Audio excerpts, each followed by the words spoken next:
क्योंकि ये through out trending पे रहता है गाना, और एग्रेशन चाहिए तो हाफ नोट और ऊपर कर दिया। अच्छा, इन्होंने क्या करा, मीडिया ने घुमा दी बात को, 40 दिन पहले भी गाना गाओ तो किसी और की आवाज में डब हो जाएगा। तो गाना अब एंथम बन चुका है, दिल टूटे हुए आशिकों का एंथम, सिंगल लॉन्डो का एंथम। जी जी। ठुकरा के मेरा प्यार, मेरा इंतकाम देखेगी। एक वक्त था कि बड़ा पछताओगी और ठुकरा के मेरा प्यार, इन दोनों में कंपटीशन चलना शुरू हुआ। लेकिन at the end of the day करते कराते आप भी अभी भी आप देखो, इंस्टाग्राम खोल के देखो, आप ट्रेंडिंग पे होगा वो गाना, थ्रू आउट ट्रेंडिंग पे रहता है। मतलब क्योंकि आप तो ये समझ लो कि इंडिया के अंदर मतलब लोगों के दिल टूटते ही रहते हैं एवरी डे, क्योंकि ये थ्रू आउट ट्रेंडिंग पे रहता है गाना।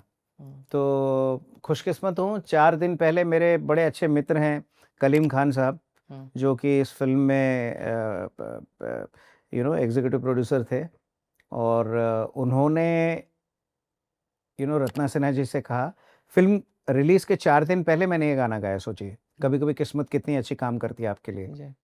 तो शुक्रगुजार हूँ यूनिवर्स का और भगवान का। 4 दिन पहले, ये पहले आनंद राज जी ने गाया था क्योंकि कॉम्पोजिशन उन्हीं की है। तो उन्होंने कहा कि यार आनंद जी ने गाया तो बहुत बेहतरीन है, लेकिन it is not going with Rajkumar Rao, somewhere of the Yadav, so आप सजेस्ट कीजिए। तो कहते हैं यार एक बंदा है, आप उनको बुलाओ, वो गा सकते हैं। तो ये गाना पहले ई पे था, फिर मैंने हाफ नोट और ऊपर मैंने गाया, तो मुझे रत्ना जी बोलते हैं कि इसमें ना अग्रेशन नहीं आ रहा। तो मैं कहा हाफ नोट ऊपर कर देते हैं, और एग्रेशन चाहिए तो हाफ नोट और ऊपर कर दिया। कहते गा लोगे आप इतना ऊंचा? मैंने कहा गा लूँगा, सुन लीजिए आप। तो फिर वो गाया, तो उसके बाद कहते बस। तो कैसे क्या था सर, अगर आप बताएं कि ई नोट से हाफ नोट क्या होता है, जो हमारे दर्शक अगर। हाँ, तो उसके लिए तो मुझे खैर वो खोलना पड़ेगा, गराज बैंड खोलना पड़ेगा। अब जैसे ई में ये है ई, चाहत का सिला जालिम मतलब ही दिया तूने, मजबूर ना थी फिर भी धोखा दिया तूने। वो कहते नहीं मजा नहीं आ रहा इसमें, आप थोड़ा, मैंने कहा हाफ नोट ऊपर कर लेते हैं इसको। अब धोखा जो है वो धोखा ऐसा लगना चाहिए, समझ रहे हैं आप? चाहत का सिला जालिम मतलब ही दिया तूने, मजबूर ना थी फिर भी धोखा दिया तूने, नफरत को मेरी अब तू सुबह शाम देखेगी। ये तो हाफ नोट ऊपर उठाया, फिर क्या बात वो एग्रेशन। अभी सर कुछ देर पहले हम लोग जिक्र कर रहे थे आपके एक गाने का, मैं जहां रहूं, कि किस तरह से ये गाना आपने भी गाया था, लेकिन लोगों को पता ही नहीं था कि इसमें आपकी भी आवाज है। एक और गाना है, बहुत फेमस गाना है, और शायद मेरे को लगता है कम लोगों को पता है कि उसमें भी आपकी आवाज है। वो है आशिक बनाया आपने का आपकी कशिश सरफरोश है। लोगों को लगता है हिमेश ने गाया है, जबकि आपने भी गाया वो गाना। उस गाने में कंट्रोवर्सी हो गया था कि मैं गया था, गाना रिलीज पे हुआ आया, और मैं गया था गोवा फिल्म फेस्टिवल के लिए, और वहाँ पर मीडिया ने जनरली जैसे होता है पूछा कि आप सर आपके और कौन कौन से गाने आ रहे हैं। तो मैंने कहा कि आशिक बनाया आपने just released, and the song आपकी कशिश सरफरोश है, वो आया है।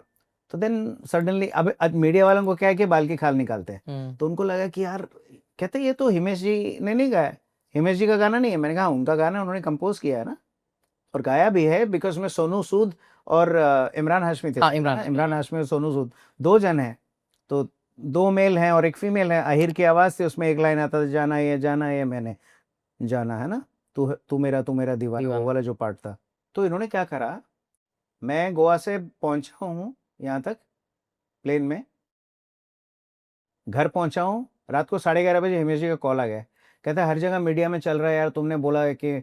अच्छा, इन्होंने क्या करा, मीडिया ने घुमा दी बात को कि भैया एक्सप्लॉइट किया नए सिंगर को हिमेश जी ने, उसको क्रेडिट नहीं दिया, ये नहीं दिया, वो नहीं दिया। मैंने कहा ऐसा कुछ नहीं बोला सर, मैंने सिर्फ इतना कहा था कि मेरा गाना है, मैंने अभी नया रिलीज़ हो रहा है, मैंने ये गाया है। तो उसको उन्होंने तोड़ मरोड़ के किया। तो फिर उनको लगा कि हाँ यार हो सकता है, ऐसा मीडिया का काम ही है, करते रहते हैं ये लोग ना, थोड़ा सनसनी के लिए या फिर कह सकते हैं मसालेदार बनाने के लिए उस चीज़ को लोग करते रहते हैं, तो किया ही है।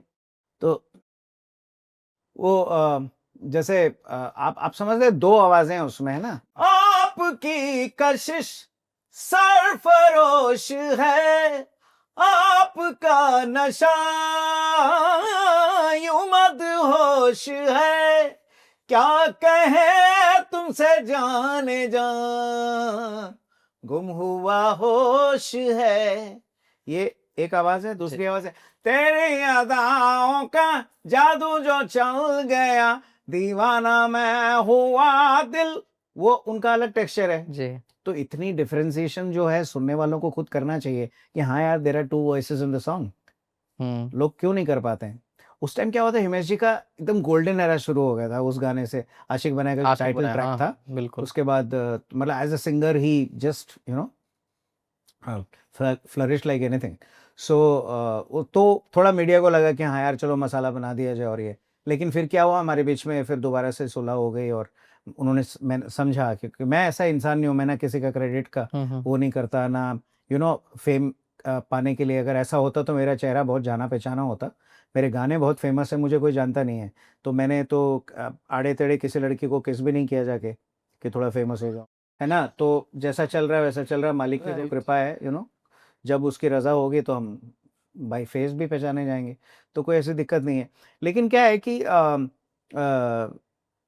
इस तरह से जब हमारा एक बार हुआ, बातचीत हो गई, सब सुलह हो गया, तो उसके बाद फिर वो मेरा गाना रिलीज़ हुआ, नमस्ते लंदन आई, मैं जहाँ रहूँ, देन वेलकम आया, वेलकम का गाना था इंशाअल्लाह, वो वाला गाना, वो भी काफ़ी पॉपुलर हुआ। तो सोलो गाया था इंशाल्लाह? नहीं, इंशाअल्लाह में 3-4 सिंगर्स थे। 3-4 सिंगर्स थे। मैंने नाना पाटेकर जी वाला पार्ट गाया था। वो वाला जो मीम में बहुत चलता है वो वाला। करेक्ट, हाँ। तो फिर उसमें अनिल कपूर जी थे, नाना पाटेकर जी थे, आई थिंक 1-2 लोग और भी थे। अक्षय कुमार, अक्षय परेश कुमार, रावल, या हाँ। इंशाल्लाह। तो तो यही है, बहुत इंटरेस्टिंग चीज़ें जुड़ी हुई हैं ज़िंदगी में।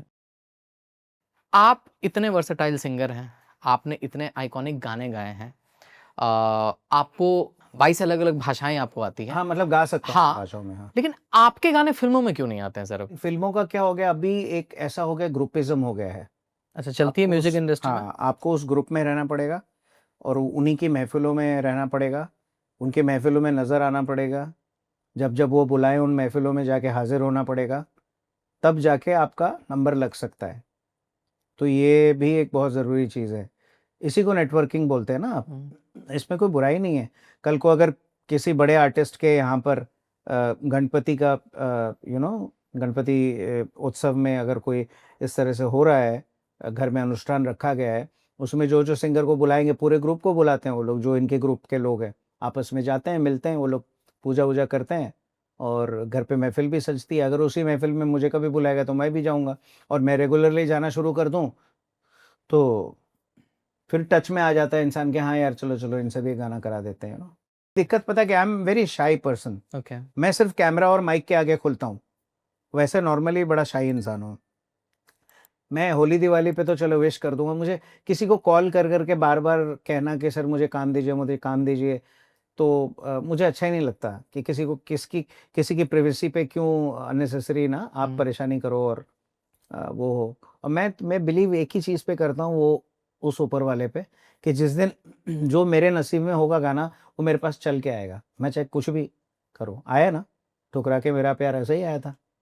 कलीम भाई ने कॉल किया, आओ गाओ, गाना 4 दिन पहले, भाई साहब अगर किस्मत अच्छी चल रही हो ना, फ़िल्म रिलीज़ के 4 दिन पहले भी आपका गाना आ सकता है। बिल्कुल। नहीं तो आप 40 दिन पहले भी गाना गाओ तो किसी और की आवाज़ में डब हो जाएगा, ऐसा भी होता है। तो सब नसीब का खेल है। मैं तो कहता हूँ इस इंडस्ट्री में काम करना है तो सबसे पहले ये देखो तुम्हारा नसीब बहुत अच्छा होना चाहिए। देख ही रहो ना, हंस चुगेगा दाना, कौवा का मोती खाए। कौवा मोती खा ही रहे हैं कौवे लोग मोती। बट सर जो म्यूज़िक लेबल हैं, जो गाने का चांस दे रहे हैं, आपको ऐसा लगता है कि जो ये बड़े-बड़े म्यूज़िक लेबल्स हैं सर, ये इनके अपने कुछ फ़ेवरेट सिंगर्स होते हैं जिनको ये बार-बार चांस देते हैं और आपके जैसा जो टैलेंटेड सिंगर्स है इसको डेलिबरेटली इग्नोर किया जाता है या बैक बर्नर पर रखा देखो जाता है? डेलिबरेटली तो नहीं किया जाता, बट वो बहुत ज़्यादा याद नहीं रखा जाता, है ना? हुँ, यहाँ पर क्या है, एक्टिंग में जो शब्द आया था ना नेपोटिज्म, जी। म्यूजिक में चेपोटिज्म है। अच्छा, ये क्या है? चेप हो जाते हैं ना, किसी के चेप हो जाओ, उसके चरण पकड़ लो, चाटुकारिता। चाटुकारिता, हाँ, हुँ, तो उसको मैं चेपोटिज्म बोलता हूँ। हुँ, तो म्यूजिक में नेपोटिज्म बहुत कम ही है कि चलो कोई बड़ा सिंगर है उसका बेटा आ गया गाने के लिए, तो बहुत रेयर आप देखोगे ऐसा कुछ है तो। उदित जी हैं, उनका बेटा जी। गाता है, और किशोर दा के जो बेटे हैं वो गाते हैं। हुँ, और अदरवाइज आप ऐसे मतलब गिनती के नाम होंगे जो किसी सिंगर के बच्चे हैं जो बड़े सिंगर बन गए। हुँ, लेकिन चेपोटिज्म वाले हमेशा कामयाब रहते हैं। वो आते हैं, चरण वंदना करते हैं। आपसे नहीं होता है सर चरण वंदन? मैं रिस्पेक्ट करता हूँ जितने बड़े आर्टिस्ट हैं सबकी, लेकिन चरण वंदना मेरे से नहीं होता है, हुँ। नहीं कर पाऊँगा। बट फिर कभी कोफ्त होती इस बात से कि यार अगर ये ये किया होता किया तो होता तो फिर आज मैं कहीं और देखिए, मैं होता? कहता हूँ ना, लड़कियों के लिए it is much easier than a boy to reach somebody. ये इंडस्ट्री का बहुत बड़ा कड़वा सच है जो मैं आपको बोल रहा हूँ। कोई लड़की किसी म्यूज़िक डायरेक्टर को मैसेज करती है, हाय सर, उसकी बढ़िया अच्छी-सी प्रोफ़ाइल फ़ोटो हो, तो उसको जवाब आ जाएगा, yes hi, who is this? ये वो जो भी है। और हम जैसे साला फ़ोटोशूट करा के भी फ़ोटो डाल दें अपनी डीपी में, लिख दें हाय सर, तो हमें जवाब नहीं आएगा। जिनके साथ काम कर चुके हैं वो भी जवाब नहीं देते, क्योंकि हम आदमी हैं, क्या हम लड़कों से क्या मिलेगा इनको? कुछ नहीं मिलेगा। लड़कियों को जवाब देते हैं, उन्हीं के गाने, उन्हीं की स्टोरी शेयर करते हैं। म्यूज़िक इंडस्ट्री में कास्टिंग काउच होता है सर? ये तो अलग ही फील्ड ही अलग हो गया। कास्टिंग काउच तो हर फील्ड में है, तो ये नहीं, म्यूज़िक कोई अछूता नहीं है उसमें। मिठू आया था ना, हुँ। कई बड़े-बड़े आर्टिस्ट का नाम आया था मिठू में, हुँ, हुँ, हुँ, है ना? हुँ, हुँ। तो मैं आई एम लकी कि मेरे साथ कोई कंट्रोवर्सी जुड़ी हुई नहीं है, तो बस मैं अपने मुँह मियाँ मिट्ठू हूँ, मिठू नहीं हूँ, सबसे बड़ी बात। लास्ट तक रुके हो मतलब क्लिप आपको इंटरेस्टिंग लगी तो subscribe to digital commentary clips और फुल पॉडकास्ट तो इससे भी ज्यादा इंटरेस्टिंग है जिसका लिंक आपको डिस्क्रिप्शन बॉक्स में मिल जाएगा।